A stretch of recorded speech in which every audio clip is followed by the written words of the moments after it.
Era un sargento condecorado.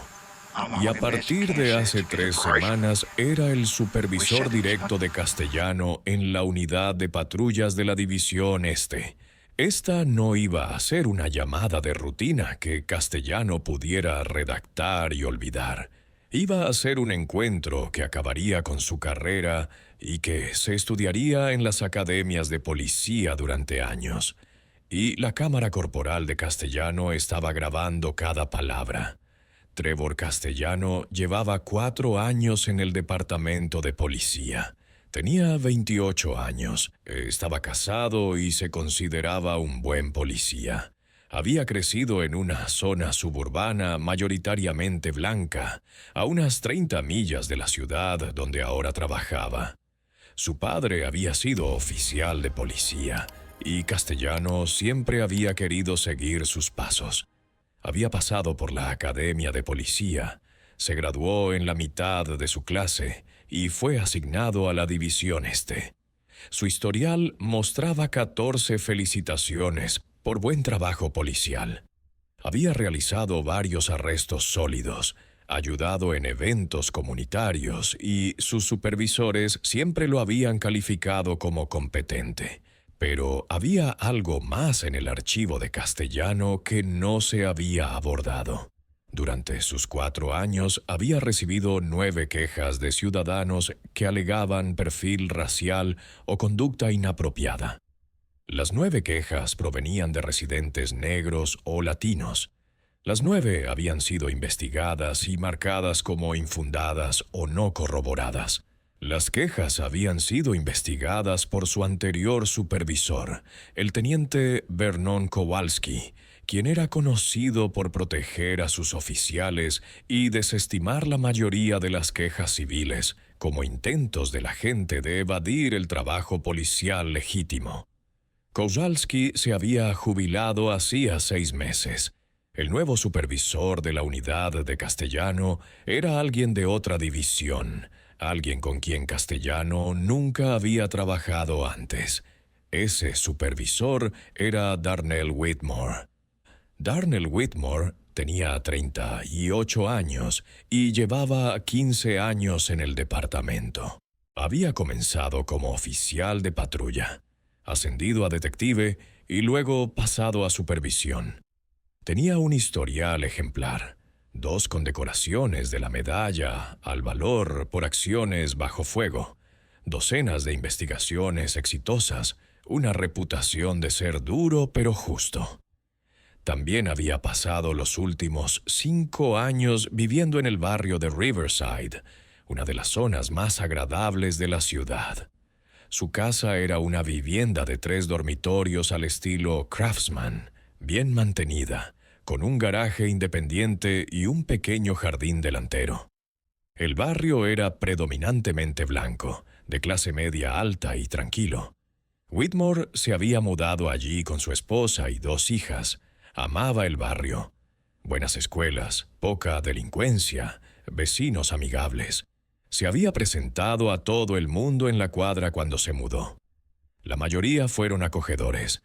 Algunos parecían sorprendidos de que una familia negra se mudara a la zona, pero Whitmore ya había experimentado eso antes. Se centró en ser un buen vecino y no se preocupó por el resto. Esa mañana de sábado de noviembre, Whitmore tenía el día libre. Decidió lavar su coche, un sedán azul oscuro que necesitaba una buena limpieza después de una semana de lluvia. Metió el coche en la entrada, sacó su cubo y su esponja y empezó a lavar.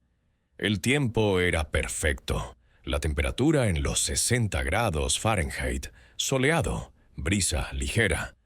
Whitmore llevaba vaqueros, una camiseta gris y zapatillas viejas. Tenía los auriculares puestos, escuchando música mientras trabajaba.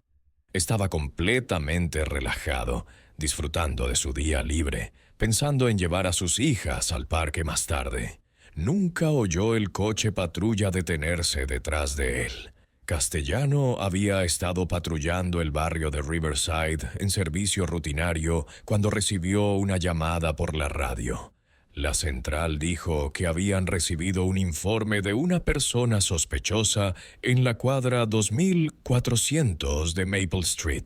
La persona que llamó, que permaneció anónima, dijo que había un hombre negro actuando de manera sospechosa alrededor de vehículos. Castellano respondió que lo investigaría. Condujo hasta Maple Street y comenzó a buscar a alguien que encajara con la descripción. Fue entonces cuando vio a Whitmore en la entrada lavando un coche. Castellano hizo varias suposiciones en rápida sucesión. Primero, asumió que Whitmore no vivía allí. El barrio era demasiado bonito, demasiado caro. Segundo, asumió que Whitmore podría estar vigilando coches para robar. Tercero, asumió que esta debía ser la persona sospechosa que el informante había reportado. Castellano nunca consideró que Whitmore pudiera vivir realmente en la casa. Nunca consideró que lavar un coche en tu propia entrada, un sábado por la mañana, es lo opuesto a ser sospechoso.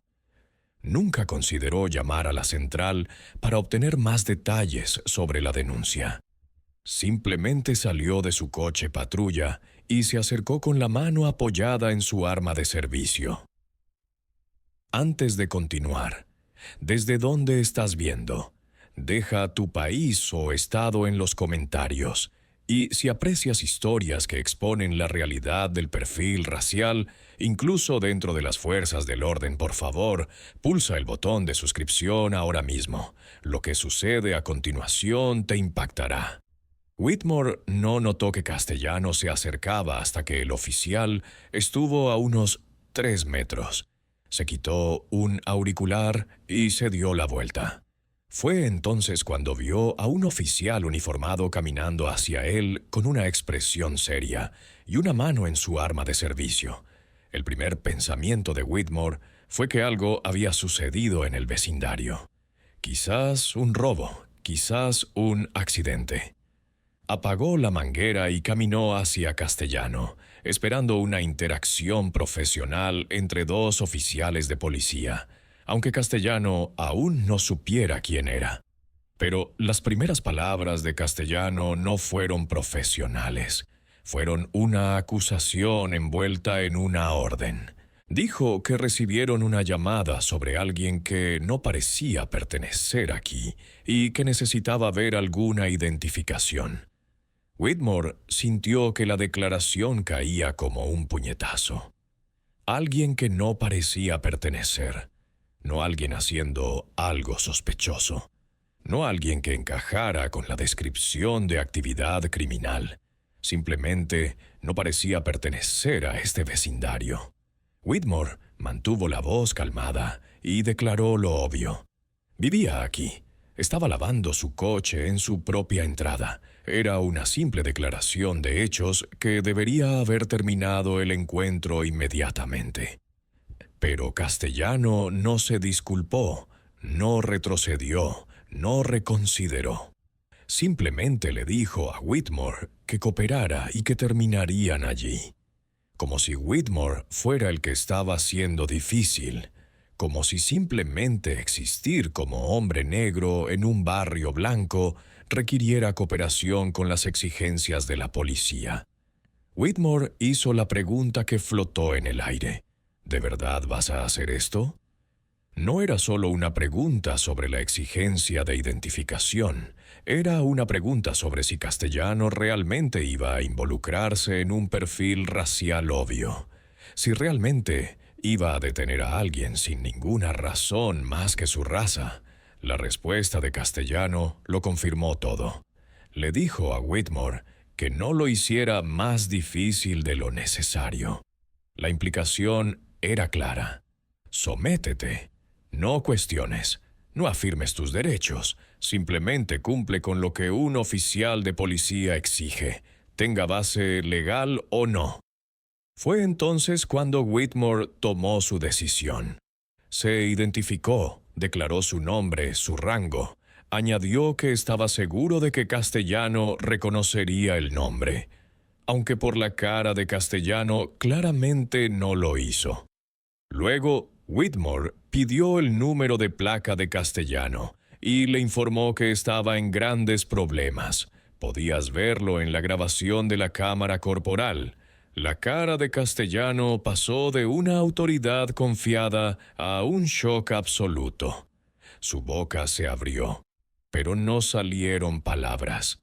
Su mano cayó de donde la había estado apoyando cerca de su arma. Dio un paso involuntario hacia atrás. Whitmore dejó que el silencio se extendiera por un momento. Luego habló, con la voz calmada, pero con un filo de acero. Pidió a Castellano su número de placa. Castellano, todavía en shock, balbuceó 2847. Whitmore luego pidió a Castellano que explicara en detalle qué sospecha razonable tenía para detener a alguien lavando un coche en su propia entrada. ¿Qué justificó exactamente esta parada? Castellano intentó recuperarse. Dijo que recibió una llamada sobre alguien que parecía sospechoso. Whitmore preguntó qué decía la llamada específicamente. Castellano repitió que alguien no parecía pertenecer. Whitmore presionó más. ¿Qué lo hacía sospechoso? ¿Qué actividad criminal se informó? Castellano no tenía ninguna respuesta que no involucrara perfil racial. No se le había informado de ningún delito. No había observado ningún comportamiento sospechoso. Simplemente se le había dicho que alguien no parecía pertenecer y había visto a un hombre negro lavando un coche. Whitmore preguntó si Castellano había verificado la dirección de la denuncia. Castellano no lo había hecho. Whitmore preguntó si Castellano había llamado a la central para obtener información adicional. Castellano no lo había hecho. Whitmore preguntó si Castellano había observado algún comportamiento criminal real antes de acercarse. Castellano no lo había hecho. Whitmore luego hizo la pregunta que se convertiría en central en la investigación que siguió. Preguntó a Castellano si la única razón de la parada era el hecho de que Whitmore era un hombre negro en un barrio predominantemente blanco.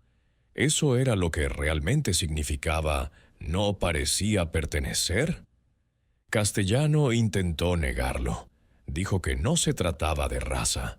Se trataba de responder a una llamada. Alguien informó de una persona sospechosa. Whitmore presionó. ¿Qué era sospechoso? El llamante dijo, alguien no parecía pertenecer.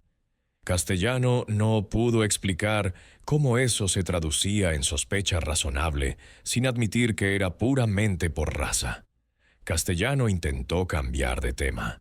Dijo que Whitmore debería simplemente cooperar y esto se acabaría. La respuesta de Whitmore fue helada. Señaló que simplemente cooperar no era un estándar legal para detener a alguien. Los oficiales necesitan sospecha razonable. Castellano todavía no podía articular ninguna. La interacción duró otros 6 minutos. Whitmore guió metódicamente a Castellano a través de cada error que había cometido, cada suposición, cada violación de política, cada problema constitucional. Explicó que no parecer pertenecer no es una sospecha razonable de un delito. Explicó que ser negro en un barrio blanco no es una sospecha razonable de un delito. Explicó que las llamadas anónimas sin actividad criminal específica no justifican paradas sin verificación independiente. Pregunta rápida para ti, espectador. Si alguna vez has sido perfilado por la policía, aunque no hicieras nada malo, escribe «sucede» en los comentarios. Mostremos lo común que es esto.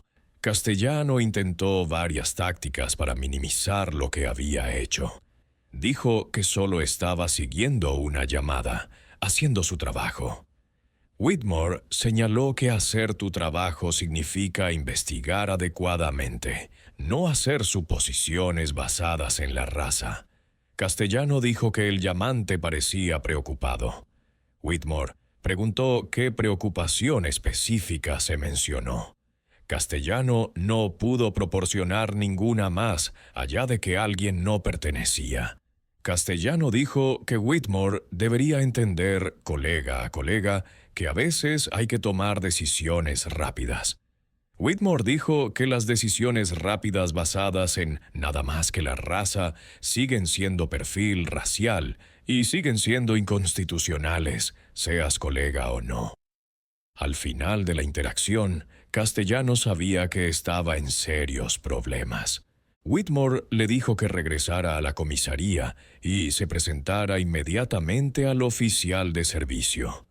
Whitmore dijo que presentaría una queja formal e iniciaría una investigación interna.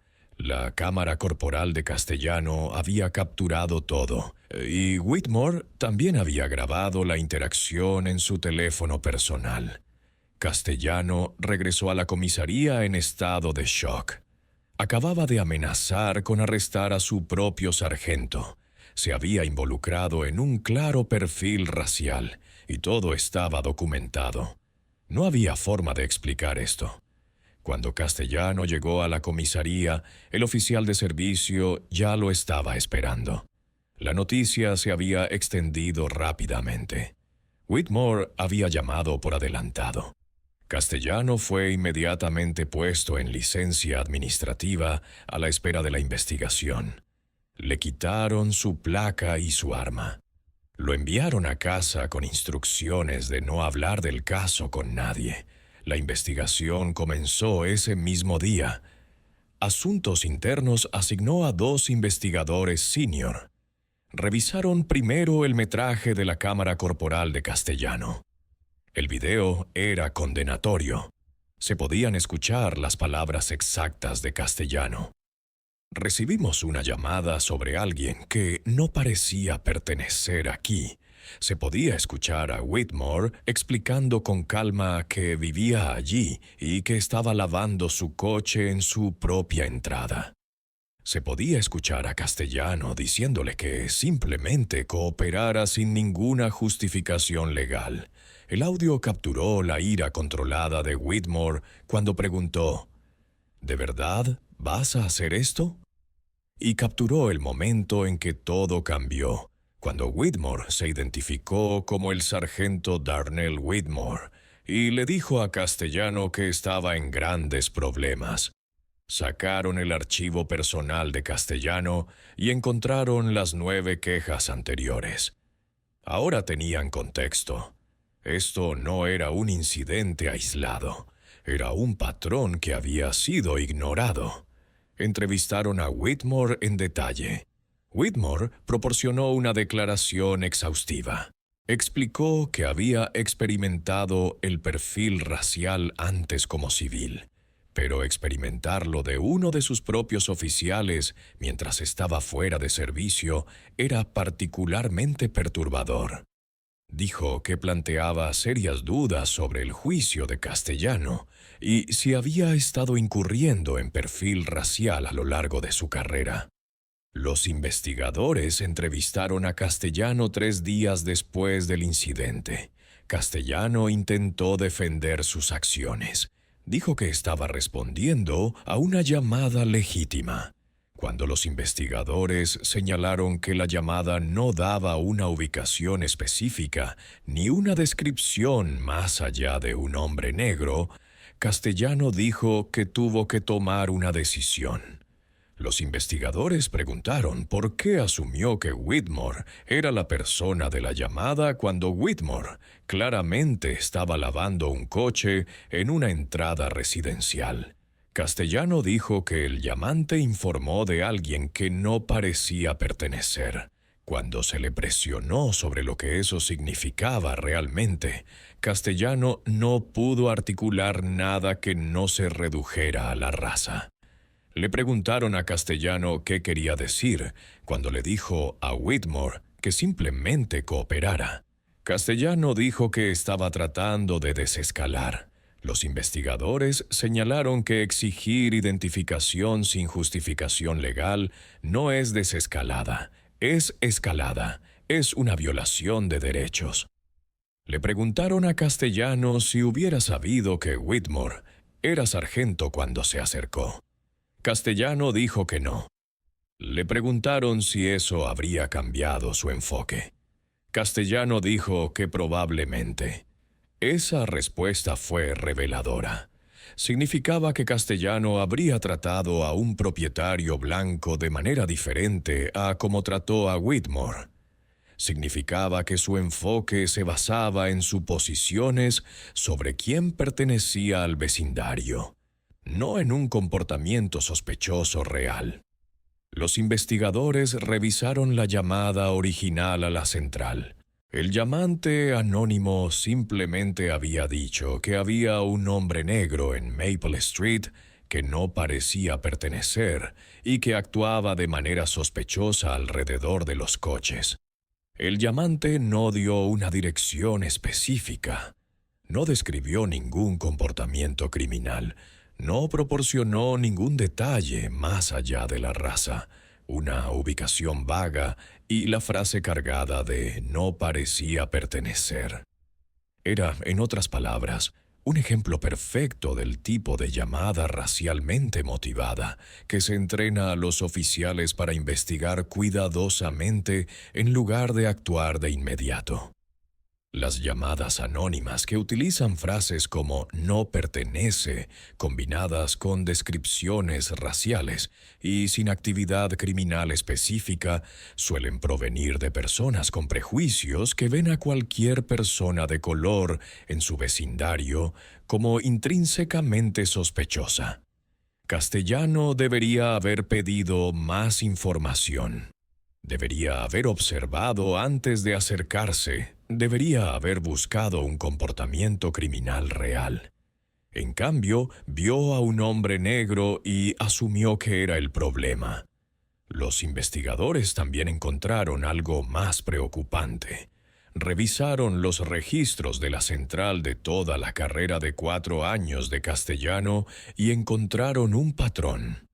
Castellano había respondido a llamadas sobre personas sospechosas a una tasa un 40% mayor que otros oficiales en su distrito, y 87% de esas llamadas involucraban a personas de color.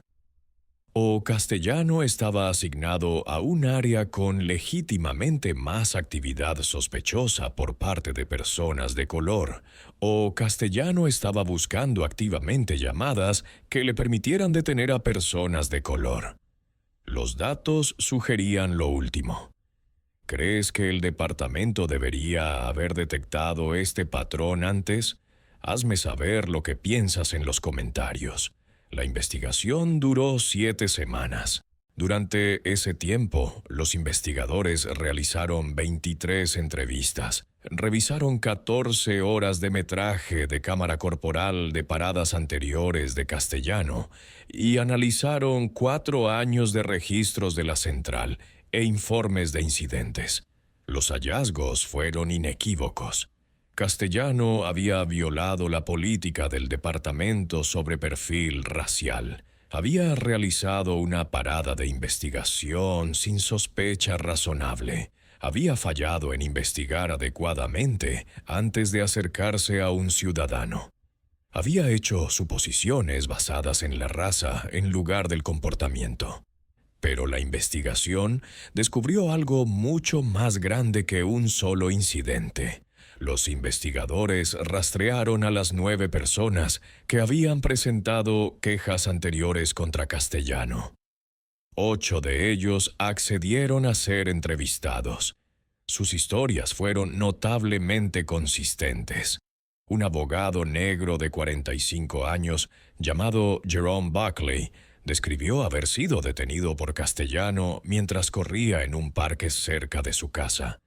Castellano le había exigido identificación y le había preguntado qué hacía Buckley en la zona.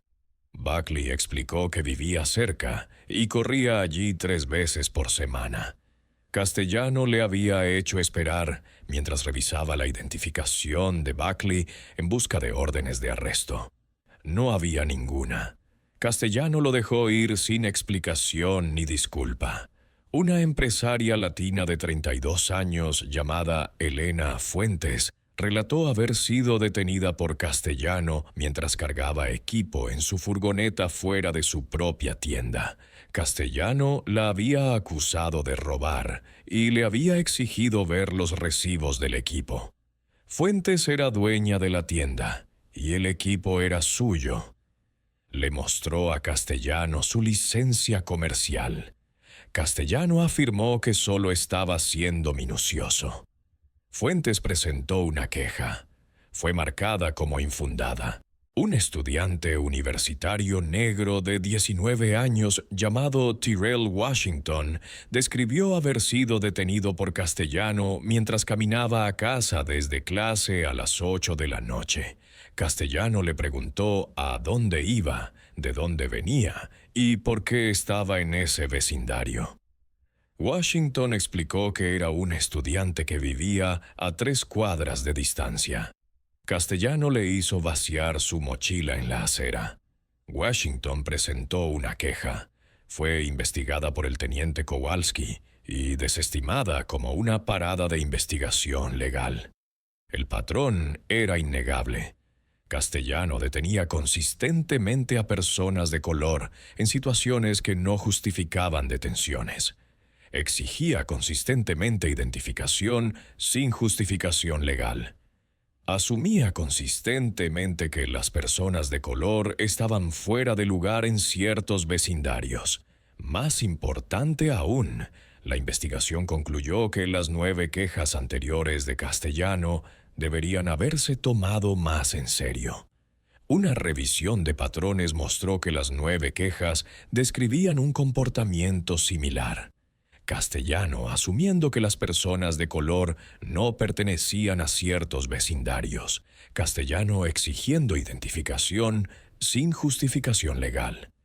Castellano siendo agresivo en situaciones que no justificaban agresión.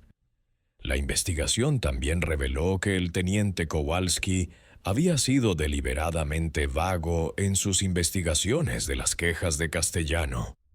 Los informes de Kowalski usaban frases como «el oficial estaba llevando a cabo trabajo policial legítimo» y «el quejoso malinterpretó los procedimientos estándar», sin examinar realmente si las paradas cumplían con los estándares constitucionales. En 3 casos, Kowalski ni siquiera había entrevistado a Castellano antes de cerrar la queja como infundada. Simplemente había validado el informe de incidente de Castellano y lo había aceptado sin cuestionamientos. En otros 2 casos, Kowalski había interrogado a Castellano, pero no le había formulado preguntas incisivas sobre el motivo de la detención o si el sesgo racial podría haber sido un factor. El supervisor anterior no había logrado identificar el patrón, o peor aún, lo había identificado y había optado por ignorarlo. Los investigadores anotaron en su informe que la falta de supervisión adecuada por parte de Kowalski a Castellano había permitido que un agente problemático continuara violando los derechos de los ciudadanos durante años. La recomendación fue el despido. El sindicato de Castellano luchó contra ello, argumentando que él había respondido a una llamada legítima y que sus acciones, aunque quizás demasiado agresivas, no ameritaban el despido. La respuesta del departamento fue sencilla. Castellano había perfilado a un sargento basándose en su raza. Si él hacía eso a un oficial superior, ¿qué les haría a los ciudadanos comunes que no tuvieran el conocimiento o los recursos para defenderse? El argumento del sindicato fracasó. Castellano fue despedido 9 semanas después del incidente. Su apelación fue denegada. Su carrera en las fuerzas del orden terminó a la edad de 28 años, pero las consecuencias fueron más allá de Castellano. El departamento lanzó una revisión exhaustiva de cómo se manejaban las quejas de los ciudadanos. Descubrieron que bajo el mando del supervisor anterior, el teniente Kowalski, las investigaciones de quejas habían sido superficiales en el mejor de los casos. La revisión examinó 127 quejas que Kowalski había investigado durante sus últimos 5 años como supervisor. De ellas, 94 alegaban alguna forma de discriminación o uso excesivo de la fuerza. Kowalski solo encontró mérito en 3. El resto fueron desestimadas como infundadas, no corroboradas o el denunciante se retiró. Pero cuando Asuntos Internos reexaminó 30 de esas quejas con acceso a grabaciones de cámaras corporales y registros de despacho que Kowalski no había revisado, encontraron patrones de comportamiento problemático en 18 casos. Agentes que realizaban detenciones sin sospecha razonable. Agentes que usaban la fuerza en situaciones que no lo ameritaban. Agentes que hacían comentarios con connotaciones raciales. La falta de investigación adecuada por parte de Kowalski no solo había protegido a Castellano, sino a múltiples agentes cuya conducta necesitaba ser abordada. El departamento publicó un informe demoledor criticando la supervisión de Kowalski y señalando que su falta de investigación adecuada de las quejas había permitido que el comportamiento problemático continuara sin control en toda su división. Kowalski se había jubilado 6 meses antes del incidente de Whitmore, por lo que no pudo ser sancionado. Pero el departamento le retiró los honores de su ceremonia de jubilación y dejó claro que su legado sería uno de liderazgo fallido. Varios líderes comunitarios pidieron que Kowalski devolviera su pensión, aunque legalmente eso no era posible. El departamento también implementó nuevos y amplios protocolos basados en lo que la investigación había revelado. Todas las quejas que alegaran perfilamiento racial serían investigadas por Asuntos Internos, no por supervisores de división, eliminando así el conflicto de intereses que había permitido a Kowalski proteger a sus agentes. Todas las detenciones serían revisadas trimestralmente en busca de patrones de disparidad racial. El departamento contrató a un analista de datos cuyo único trabajo era rastrear los datos de detención, buscando agentes cuyas detenciones mostraran disparidades raciales que no pudieran explicarse por factores legítimos. Se auditaría aleatoriamente toda la grabación de cámaras corporales de las detenciones investigativas para garantizar que los agentes siguieran los procedimientos adecuados. Un 5% de todas las detenciones cada mes serían seleccionadas al azar y revisadas por un equipo de supervisores y representantes comunitarios. El departamento creó una junta de revisión ciudadana con poder real. La supervisión ciudadana anterior era solo consultiva. La nueva junta podría exigir testimonio, acceder a todos los registros y emitir recomendaciones vinculantes sobre disciplina para las quejas confirmadas. Los agentes debían completar 16 horas de capacitación sobre sesgos implícitos anualmente, en lugar del anterior módulo en línea de 2 horas que los agentes podían simplemente pasar sin prestar atención. La nueva capacitación era interactiva y presencial, e incluía escenarios diseñados para que los agentes confrontaran sus propios sesgos. El departamento también estableció un sistema de alerta temprana que señalaría a los agentes que mostraran patrones de comportamiento problemático antes de que llegaran al nivel de quejas confirmadas. Si un agente tuviera 3 quejas que alegaran conducta similar en un año, incluso si ninguna fuera confirmada, sería marcado automáticamente para supervisión y capacitación adicionales. Whitmore estuvo involucrado en el desarrollo del nuevo programa de capacitación sobre sesgos implícitos y perfilamiento racial. compartió su propia experiencia con la grabación de la cámara corporal como ejemplo de capacitación. Los agentes vieron a un sargento respetado ser perfilado por uno de los suyos. Fue impactante e incómodo, que era exactamente el propósito. La capacitación no solo mostró el incidente de Whitmore, sino que también mostró las grabaciones de cámaras corporales de varias detenciones anteriores de Castellano. Los agentes vieron a Castellano detener al abogado mientras corría. Lo vieron acosar a la empresaria fuera de su propia tienda. Lo vieron hacer que un estudiante universitario vaciara su mochila. Luego, los instructores pidieron a los agentes que identificaran qué sospecha razonable tenía Castellano en cada caso. La respuesta era siempre la misma: ninguna. El único factor común era la raza de la persona detenida. Whitmore también se convirtió en un defensor de los oficiales de color dentro del departamento. Descubrió que no era el único oficial negro que había experimentado discriminación. Varios más compartieron historias de ser detenidos por compañeros mientras estaban fuera de servicio, de ser interrogados sobre por qué estaban en ciertos vecindarios, de ser asumidos como sospechosos en lugar de oficiales. Whitmore inició un programa de mentoría que emparejaba a oficiales de color experimentados con reclutas más nuevos. Trabajó con el personal de mando para abordar cuestiones de discriminación y sesgo dentro de las filas. Abogó por una mayor diversidad en la contratación y las promociones. El incidente había revelado que estos problemas existían incluso entre aquellos juramentados para proteger y servir, y Whitmore estaba decidido a cambiar esa cultura. El despido de Castellano atrajo la atención de los medios.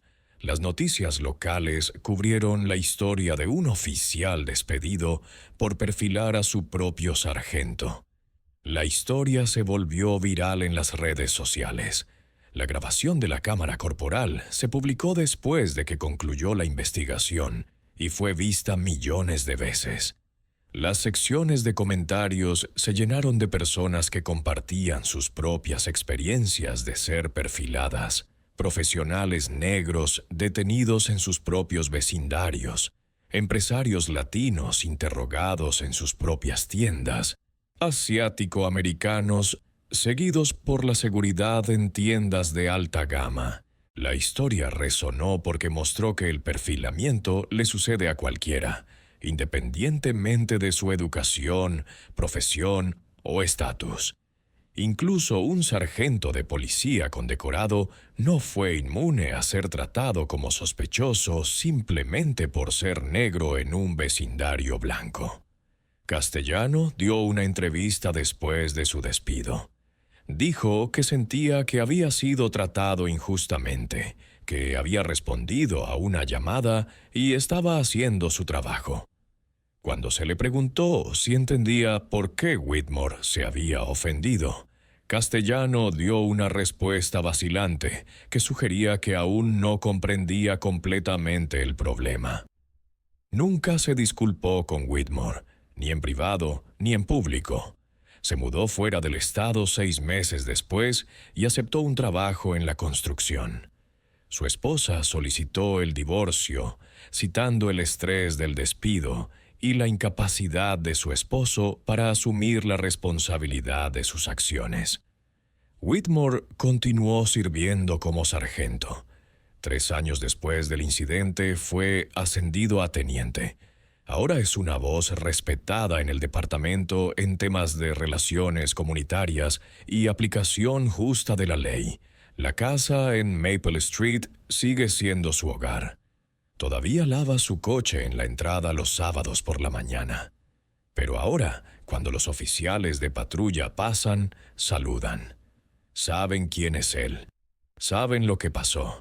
Y saben que las suposiciones basadas en la raza tienen consecuencias. El incidente se convirtió en un caso de estudio sobre cómo opera el perfilamiento racial, incluso dentro de instituciones que deberían saberlo mejor. Demostró que tener políticas contra la discriminación no es suficiente si esas políticas no se hacen cumplir. Mostró que las quejas deben tomarse en serio y los patrones deben ser identificados. Lo más importante, mostró que el perfilamiento racial no solo perjudica a las personas que están siendo perfiladas, erosiona la confianza en las fuerzas del orden, daña la reputación de los departamentos y termina las carreras de los agentes que permiten que el sesgo supere su juicio. Marcus Whitmore, lavando su coche esa mañana de sábado, estaba haciendo exactamente lo que millones de personas hacen cada fin de semana. Lo único que lo hacía sospechoso era el color de su piel. Y el oficial, que no pudo ver más allá de eso, lo perdió todo. La lección es simple pero profunda. Cuando asumes que alguien no pertenece basándote en su raza, cuando te acercas a él con sospecha basándote solo en su apariencia, cuando permites que el sesgo dicte tus acciones en lugar de los hechos, no estás haciendo un buen trabajo policial. Estás incurriendo en discriminación. Y eventualmente, ya sea que la persona a la que perfilas sea un sargento, un abogado, un maestro o simplemente un ciudadano común que intenta vivir su vida, la verdad sale a la luz. El patrón se vuelve innegable. Las consecuencias se vuelven reales. Castellano creía que estaba investigando a una persona sospechosa. Lo que en realidad estaba haciendo era revelar sus propios prejuicios. Pensó que su placa le daba la autoridad para exigir identificación a cualquiera que le pareciera fuera de lugar. Lo que aprendió fue que parecer fuera de lugar, basándose en la raza, no es una sospecha razonable. La grabación de la cámara corporal de esa mañana de noviembre todavía se utiliza en sesiones de capacitación en todo el país, no solo en departamentos de policía, sino en discusiones sobre sesgos implícitos, perfilamiento racial y la importancia de examinar nuestras propias suposiciones. Cada vez que alguien ve ese video, ve el momento exacto en que termina la carrera de un oficial. Ve en su rostro cuando se da cuenta de que el hombre al que estaba perfilando es su superior. Escuchan cómo se desmoronan las excusas. Son testigos de la rendición de cuentas en acción. Si esta historia te abrió los ojos a cómo funciona el perfilamiento racial, incluso dentro de las fuerzas del orden, por favor, compártela.